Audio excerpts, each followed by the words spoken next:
Welcome to Math with Miss Stacy. In this video, we're going to answer the question, what is a variable? A variable is a letter that is used as a placeholder for a number we don't know yet. Often, we use the letters X and Y, but any letter, such as A, B, C, D, N, or Z, can be used as variables. We don't usually use the letter O as a variable because it looks too much like the number 0. Here are two different ways that you're going to see and use variables in math. In the first example, we have x plus 3 equals 7.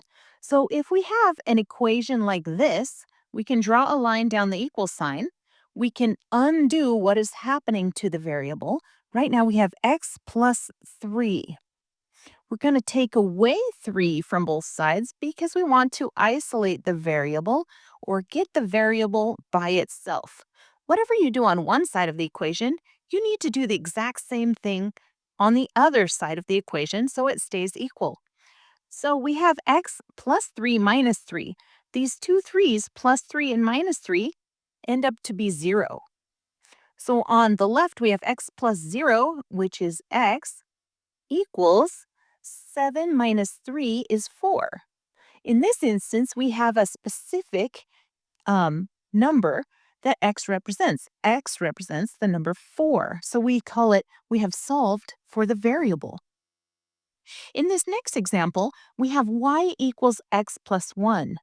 When we are given the two variables like this, what we can do is for the letter x, we can substitute any real number for the letter x. So if I want to say when x is 1, let's say when x is 1, then I'm going to put the number 1 in there for x.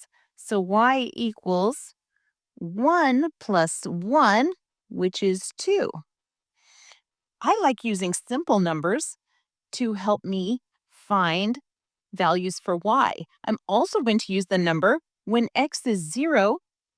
First, let's talk about this for a second. We have the point x is 1, y is 2. So we have the point 1, comma 2. Sometimes you'll end up graphing these. Next, I want to substitute for when x equals 0. So we have that same equation, y equals, now x is 0, so you put the 0 right in for the x. 0 plus 1, which is 1. So then that gives us the point x is 0 and y is 1. So a variable is a letter that is used as a placeholder for a number we don't know yet. Sometimes that variable will have one specific answer. We solve for that variable, and sometimes it can represent every real number. Okay, it's time for our affirmations. Say them with me. I can learn math. I can learn anything. I can learn math. I can learn anything. Have a great day.